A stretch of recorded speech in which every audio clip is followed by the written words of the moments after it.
Hai guys, tahu nggak sih kalau Pancasila itu bukan sekadar 5 poin hasil nongkrong biasa doang loh. Proses kelahirannya itu melalui peristiwa bersejarah yang sidangnya cukup rumit. Tapi dari peristiwa itu kita dapat pelajaran terpenting untuk kita anak muda hari ini. 3 menit ke depan, yuk kita bongkar prosesnya. Cerita dimulai saat Jepang janji mau kasih kita kemerdekaan nih. Dan pada akhirnya mereka membentuk BPUPKI yang tujuannya adalah untuk merumuskan pondasi atau dasar negara kita. Selama sidang banyak ide yang muncul, ada usulan dari Bapak Muhammad Yamin, Bapak Supomo, dan sampai pada puncaknya pada tanggal 1 Juni 1945, Bung Karno maju dan menyampaikan 5 asas yang beliau sebut sebagai Pancasila. Karena banyaknya usulan, dibentuklah Panitia 9. Mereka merumuskan semua ide itu dan menghasilkan Piagam Jakarta. Ini dia Piagam Jakarta yang kita kenal.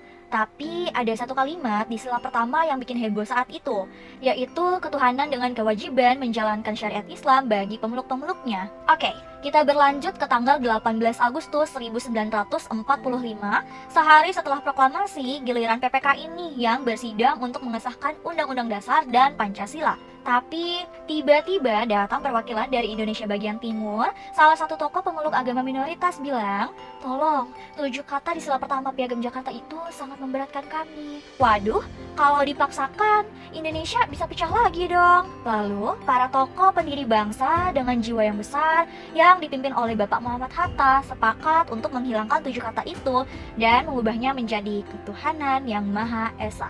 Selesai deh, beres dalam waktu yang singkat. Nah, nilai Pancasila yang tercermin dari peristiwa tersebut adalah sila keempat, yaitu musyawarah mufakat. Bayangkan, merumuskan dasar negara sebesar Indonesia harus melalui banyak pandangan dan diskusi yang super alot. Tapi, para pendiri bangsa tetap menghargai setiap suara untuk mencari titik temu. Nah, apa sih pelajaran penting dari semua peristiwa ini buat kita? Yap, benar. Jawabannya adalah berjiwa besar untuk kompromi.